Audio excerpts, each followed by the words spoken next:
అంతా సక్రమంగా ఉండే చోట నివసించడంలో ఏదో ప్రత్యేకత ఉంది. మనం ప్రేమించి నమ్మే ప్రజలు మన చుట్టూ ఉంటారు. ఒక విధమైన స్థిరత్వం, భద్రత ఉన్న భావన మనలో ఉంటుంది. ఇలాంటి పరిస్థితులున్న ఇంటిలో ఉండే అనుభవం కొంతమందికి ఉండొచ్చు గాని చాలా మందికి అలాంటి అదృష్టం లేకపోవచ్చు. కొంతమందికైతే తమ ఇల్లు విడిచిపెట్టి ఎక్కడో పరాయి దేశంలో ఉండాల్సి రావచ్చు కూడా. దీనినే మనం పరవాసంలోకి వెళ్లడం అని అంటాం. అవును, పరవాసంలో అంతా చెల్లాచెదురుగా ఉంటుంది. నీకేమీ తెలియని చోట ఉంటావు.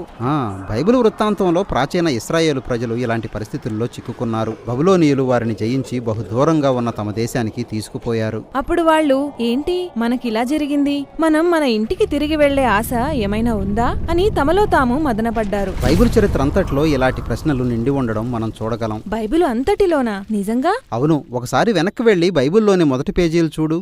మానవుల నివాసం ఎక్కడుంది? అదే ఆ అందమైన తోటలో ఉండేవారు కదూ. ఒకే ఒక్క షరతు మీద వాళ్ళు అందులో ఉన్నారు.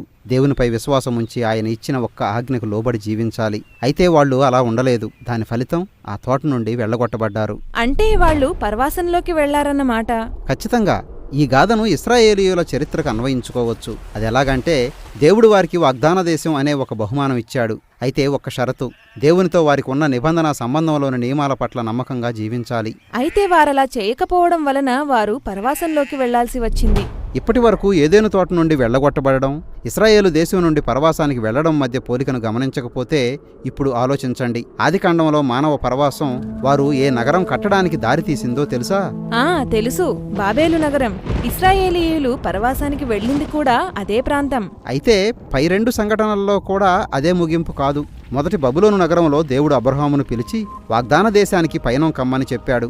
ఆ వృత్తాంతం ప్రస్తుతం మనం చదివిన బబులోనులో నివసిస్తున్న వారికి ఒక నిరీక్షణ కలిగించడానికి ఉద్దేశించబడింది. దానికి తగ్గట్టుగానే వాళ్ళు తమ వాగ్దాన దేశానికి తిరిగి వెళ్లడం జరిగింది. కానీ వాళ్ళు తిరిగి వెళ్ళినప్పుడు అది వారికి ముందు ఉన్న మధురమైన గృహంలాగా లేదు. వారిని అణిచివేసే రాజ్యాలు ఇంకా వారిపై పాలన సాగిస్తూనే ఉన్నాయి. ప్రజలు కూడా ఇంకా తమ పూర్వీకులు ప్రవర్తించినట్టే ఇంకా అవినీతిలోనే జీవిస్తున్నారు. కాబట్టి బైబిల్ ప్రవక్తలు వారు అప్పటి వరకు అనుభవించిన పరవాసం ఇంకా ముగిసిపోలేదు అని చెప్పారు. వారు తమ స్వదేశానికి వచ్చేశారు కదా, ఇంకా పరవాసంలో ఉన్నారంటారేమిటి?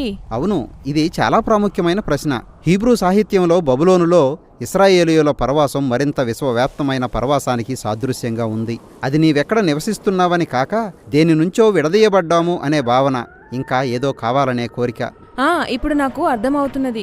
నాకు ఒక అద్భుతమైన నివాసం అయితే ఉంది గాని అది ఉన్న ఈ లోకం ఇతరుల వల్లనే కాక నా వలన కూడా చెలరేగిన బాధలు, విచ్ఛిన్నమైన సంబంధాలు, మరణం అనే వాటితో పూర్తిగా కలుషితమైపోయింది. బైబిల్ భావంలో పరవాసం అనేది మానవుని ప్రస్తుత పరిస్థితి.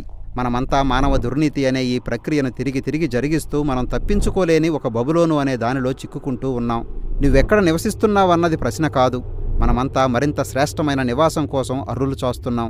ఇశ్రాయేలు లేఖనాల ప్రకారం ఒకనాడు దేవుడు ఒక రాజును పంపిస్తాడని, ఆయన ఈ లోకాన్ని మనకై మనం సృష్టించుకున్న బబులోనులన్నింటి నుండి విడిపిస్తాడనే ఒక నిరీక్షణను వ్యక్తపరిచాయి. అనేక తరాలు దాటిన తరువాత నజరేయుడైన యేసు అనే ఈ ఇశ్రాయేలీయుణ్ణి మనం కలుసుకున్నాం. ఆయన ఒక నివాసం లేకుండా తిరుగుతూ దేవుడు తెచ్చే ఒక గొప్ప పునరుద్ధరణ గురించి, ఇశ్రాయేలు మానవాళి అంతా ఎదురుచూస్తున్న ఆ వాస్తవమైన గృహం గురించి ప్రకటించాడు. అవును, యేసు నిజంగానే నివాసం లేని వారి పట్ల శ్రద్ధ చూపాడు. పరదేశీయుల్ని ప్రేమతో ఆహ్వానించాడు. తిరస్కరించబడిన వారిని చేర్చుకోవడం, నిలువ నీడలేని వారికి ఆహారం పెట్టడం ద్వారా మనం దేవుని ప్రేమను చూపవచ్చని ఆయన బోధించాడు. ఇశ్రాయేలు సమస్త మానవాళి మార్గం తప్పిపోయారని, మనలోని స్వార్థంతో హోదా, అధికారం అనే వాటిపై ఆధారపడిన నకిలీ నివాసాలను సృష్టించుకున్నామని ఆయన చెప్పాడు. వీటి వలన మనం ఎదుటివారిని మన నుండి దూరం చేసుకుని మనకై మనమే తయారు చేసుకున్న పరవాసంలో జీవిస్తున్నాం. మన నిజమైన నివాసానికి మార్గాలు మన శక్తిహీనత, పరిచర్య, క్షమాపణలే అని యేసు బోధించాడు. అప్పుడు మన నిజమైన నివాసాన్ని చూపించడానికి యేసు మనతో కలిసి పరవాసానికి నడిచాడు. అదేమిటి? అదే తానే మార్గాన్ని అని యేసు చెప్పాడు. మానవాళి వైఫల్యం కంటే ఆయన జీవం, నిస్వార్థమైన ప్రేమ మరింత బలమైనవని రుజువయ్యాయి. మన నిజమైన నివాసానికి ఆయన ఒక మార్గం ఏర్పరిచాడు. యేసు అనుచరులు ఆయనకు కట్టుబడి ఉంటూ మానవునిగా జీవించడం అనే ఈ కొత్త జీవన విధానాన్ని గ్రహించారు. తమ పరవాసం నుండి వాస్తవమైన మళ్లింపు ప్రారంభమైందని వాళ్ళు నమ్మారు. అందుకే వాళ్ళు తమను తాము యాత్రికులు, పరదేశులు అని పిలుచుకున్నారు. అవునవును, వాళ్ళు మా నివాసం ఈ లోకంలో లేదు, మేము పరలోక పౌరులం అనే మాటలు చెబుతూ ఉంటారు. కాబట్టి యేసు ఈ లోకానికి తిరిగి వచ్చి ఈ లోకాన్ని తమ నిజమైన నివాసంగా మార్చే వరకు ఆయన అనుచరులు పరవాసులుగానే నిలిచి ఉంటారు.